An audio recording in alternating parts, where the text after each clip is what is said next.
아일랜드가 배출한 윌리엄 버틀러 예이츠와 그리고 제임스 조이스, 이 두 사람은 그들의 이 정치적인 상황을 어떻게 그들의 내면에서 심화시켜서 작품으로 반영했는지, 그리고 그들의 나라에 대해서 미래에 어떤 꿈을 지녔었는지 그 중심으로 살펴보고자 합니다. 12세기에 이 아일랜드 섬이 영국에 지배되어서 켈트족과 그리고 헨리 8세 이후에 앵글로 아이리쉬가 나란히 이곳에서 살다가 그들 사이의 분열이 18세기 말 후반 또는 19세기처럼 격렬한 때는 그 역사상 없던 것으로 보입니다. 그래서 이 시기에 이 아일랜드에 사는 사람들은 우리의 정체성이 뭐냐라고 하는 그런 질문을 이제 본격적으로 하게 되죠. 그러면서 원래 토착민인 켈트족이 아일랜드 사람이다, 또는 영국 땅에 건너와서 주권을 갖고 있는, 지배력을 행사하고 있는 앵글로 아이리쉬가 아일랜드 사람이다 등등의 그러한 주장들을 하면서 서로 갈등을 일으키고 충돌하거나 또는 상충하거나 하는 그런 과정을 겪게 되죠.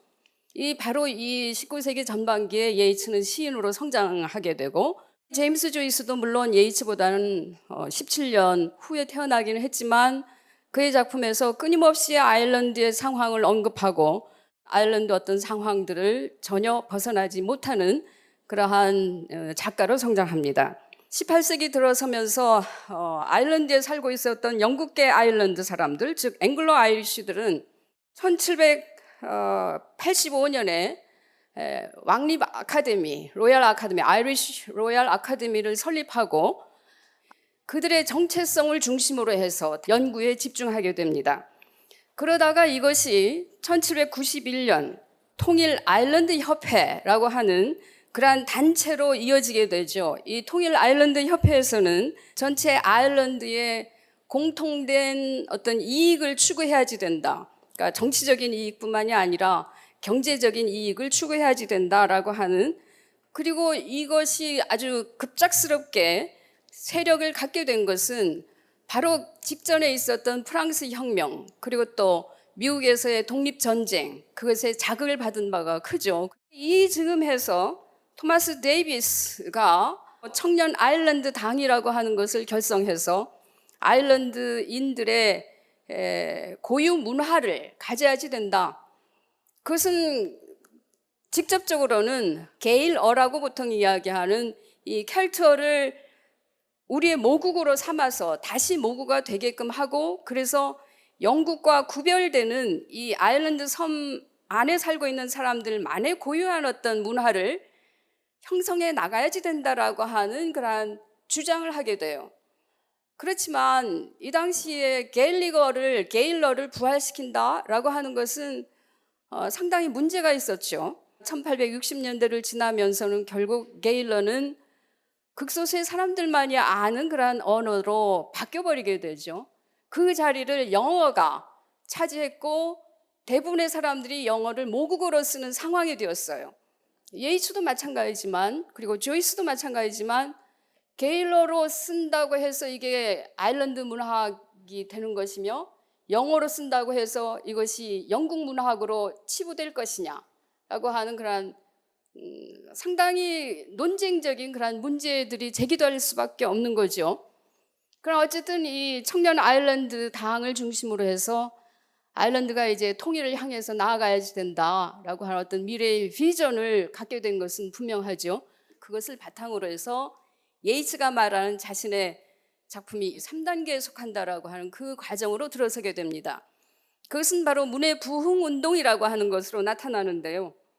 예이츠는 어린 시절부터 영국 문학의 그 정수들, 셰익스피어라든지 블레이크라든지 또는 19세기 시인들, 특히 서정시의 형식적인 아름다움이라든지 하는 것을 익혔다고 전해지고 있죠. 또 한편 예이츠는 그 외가 친척들로부터 그 마을에 전해지고 있는 옛날 이야기들을 꾸준하게 들으면서 성장하게 되죠. 귀신 이야기, 유령에 대한 이야기 또는 요정들에 대한 이야기가 대부분이었었죠. 거기에다가 예이츠의 이 부친은 더블린 집에 당시에 더블린에서 유명한 예술가들, 정치가들, 독립운동가들을 초대해서 토론하고 하는 그런 모임을 자주 가졌죠. 그래서 예이츠는 바로 아일랜드의 이 민족주의라고 하는 것, 단순하게 정치적인 맥락에서만 이루어지는 것이 한정되는 것이 아니라 개인적인 어떤 감정이나 느낌이나 그런 것을 다 포괄할 수 있는 그 어떤 커다란 맥락으로 민족주의를 확대할 수 있다라고 하는 가능성을 보게 돼요. 그 당시 아일랜드의 유력한 정치가였었던 파넬이 전체적인 권리는 영국 정부가 갖되 이 아일랜드 안에서 그들 스스로 정치력을 행사할 수 있는 자치안을 받아들이자라는 그러한 안을 아일랜드 사람들에게 설득하던 시기였었어요. 그런데 이 파넬은 1891년에 갑자기 죽어요. 그야말로 아일랜드에서는 정치 지도자가 사라지는 일종의 진공 상태가 되어버린 거죠. 그래서 예이츠는 이 파넬의 죽음을 겪으면서 이제 아일랜드의 통합이라고 하는 것은 과거 앵글로 아이리쉬와 켈트족 사이, 구교도 신자들과 신교도 신자들 사이의 갈등, 그리고 농민들과 그리고 지주 계층 사람들과의 그 갈등을 다 뛰어넘어서 통합할 수 있는 방향은 과연 어디에 있는가? 그것은 바로 아일랜드의 고유한 문화를 갖는 거다. 그러나 그것은 영국의 문화와 구별되는 그것이어야지 된다. 라는 그런 방향을 설정하게 되죠. 그래서 이 예이츠는 파넬의 죽음을 계기로 해서 이제 극운동에 뛰어들게 됩니다. 그래서 그 문학 단체 몇 가지를 이제 예이츠가 만들게 되는데, 켈트 문화의 부흥이라고 하는 것을 기초로 해서 문화운동을 적극적으로 이제 하게 되죠. 거기에서 제일 먼저 우리가 이제 꼽아야지 되는 것은 아일랜드의 영웅을 새롭게 부활시키는 것에 있다고 할 수가 있어요. 아일랜드에서는 이제까지 영웅에 관한 이야기는 구전으로만 계속 전해져 내려왔지 전혀 문자화된 적이 없어요. 그런데 예이츠를 비롯한 이 문해 부흥 운동에 적극적으로 참여했던 사람들은 이 새롭게 그것을 구성하는, 즉 영웅 이야기에 맞게끔 새롭게 구성한 거죠. 가령 예를 들자면 예이츠는 1902년에 쓴 자신의 작품 바다와 싸우는 쿠클린이라고 하는 이 작품에서 쿠클린의 삶에는 영웅적이면서도 비극적인 요소가 있다라고 하는 것을 강조하고 있어요. 그 비극성이라고 하는 것은 우연하게 아들을 죽이게 되는 그러한 삶으로 변형시키고, 거기에다가 이 쿠클린이 바다와 싸우는 그 요소를 더 가미시키고 있어요. 물론 그 영웅적인 그 이야기도 담고 있지만 거기에다가 허무함까지 담아내면서 예이츠가 기대했던 것은 아일랜드가 그야말로 이야기가 풍부한 곳이다. 그리고 상상력이 넘치는 곳이다. 그리스나 로마 또는 유대 문화로 가지 말고 그보다 앞서서 바로 아일랜드의 옛날 이야기를 다시 한번 들어봐라 하는 그러한 기대를 이러한 작품을 쓰면서 가졌던 것으로 보여지고 있죠. 이 아일랜드 문해부흥 운동의 또 다른 특징은 초자연적 세계를 형상화한다는 점이죠. 이런 특징을 이제 지니면서 아일랜드 문해부흥 운동은 대개는 켈트의 여명이다 또는 켈트의 황혼이다라고 하는 보통 이야기하는 그런 스타일의 특징을 지니죠. 이것은 낮도 밤도 아닌 여명의 상태, 현실에서 벗어나는 환상 세계로 가는 그 문턱의 어떤 상태, 그러니까 양극의 상태에서 한 중간쯤 되는 상태, 그러면서 이 전체적인 어조는 애매하고도 나른한 그런 어떤 특징을 보이는 것으로 평가를 받습니다. 그리고 이것은 그의 극작품에서 아주 극명하게 드러나죠. 카운티스 캐슬린 훌리안이 바로 이 대표적인 그의 작품인데, 이것으로 예이츠는 당대 그 연극 공연을 보러 온 관객들에게 상당한 인기를 얻고, 그리고 단숨에 이제 민족주의자이다, 민족주의 시인이다라는 평가를 받게 되죠. 그러면서 문해부흥 운동이 과연 정치적인 어떤 이익을 가져오느냐라고 하는 것에서 그 시대에 이미 상당한 정도로 논쟁을 벌이게 되죠.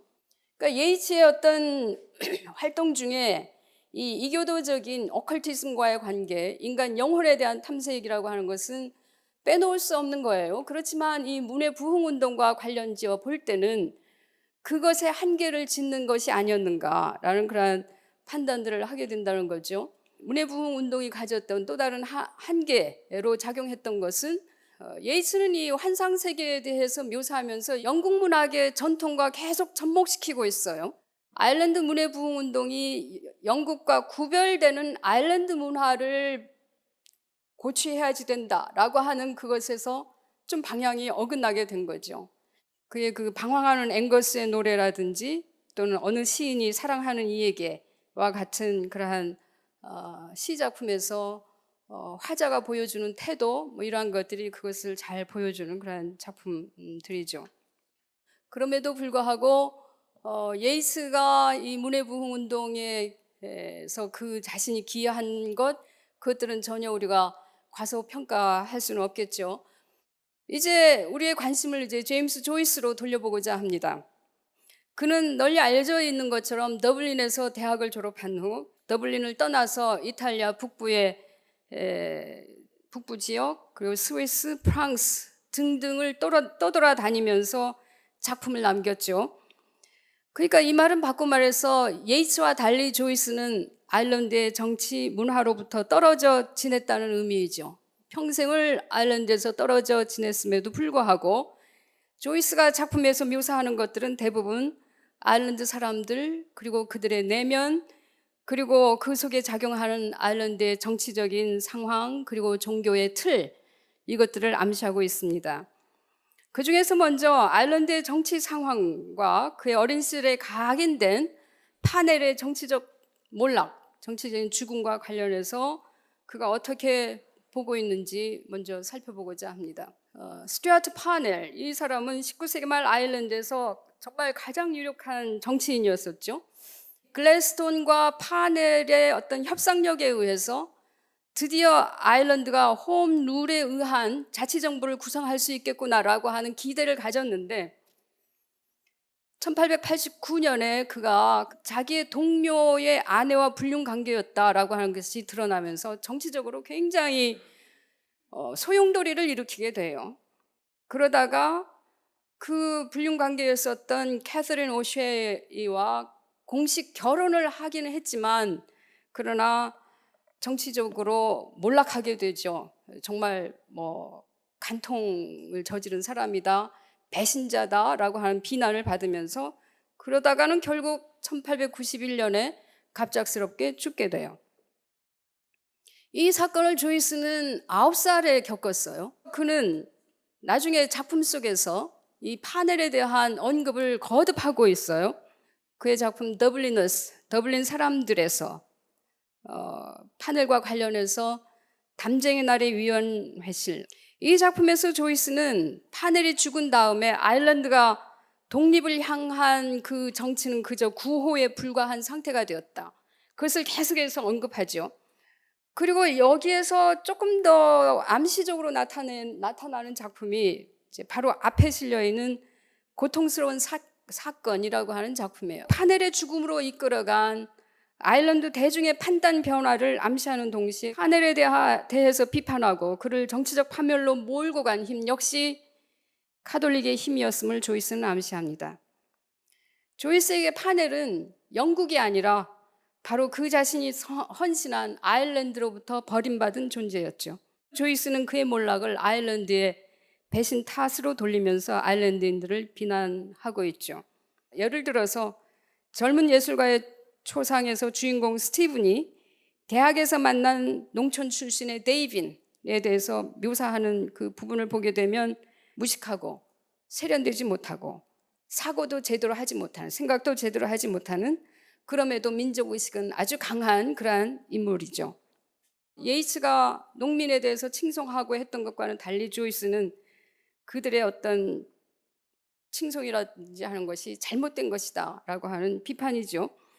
그리고 문해부흥 운동에 대해서 조이스는 아일랜드가 다양한 문화로 이루어진 일종의 커다란 옷감과 같다라고 비유하면서 순수하게 하나의 언어를 사용하는 민족은 없다고 단언합니다. 그래서 게을러의 부흥을 반대하는 거죠.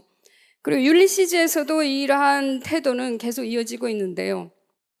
이 율리시즈에서 조이스는 그 영웅들의 이제 셰익스피어, 뭐 공자 등등 말도 안 되는 영웅들을 이제 허리춤에 다 하나씩 매달는 상태인 것으로 묘사하면서 결국 아일랜드 문해부흥 운동에서 쿠흘린을 비롯한 영웅들을 부활시키는 것이 정말 아일랜드와 상관없는 그러한 짓이다라는 것을 암시하고 있기도 합니다.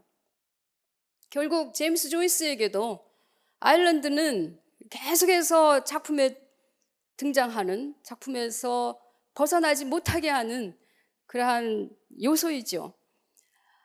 W.H. 오드는 예이츠에게 아일랜드는 마음의 상처를 입혀서 시를 쓰게 했다. Ireland hurts you into poetry 라는 평가를 하고 있어요. 그러니까 결국 이 말은 제임스 조이스에게도 그대로 적용될 수가 있는데, 이 두 사람에게, 예이츠와 조이스에게 아일랜드는 평생 따라다녔던 문제이자, 그래서 결국 그것이 그들의 작품을 쓰게 한, 마치 연애시를 쓰게 한 뮤즈와 같은 그러한 역할을 하지 않았는가라는 판단을 하게 됩니다.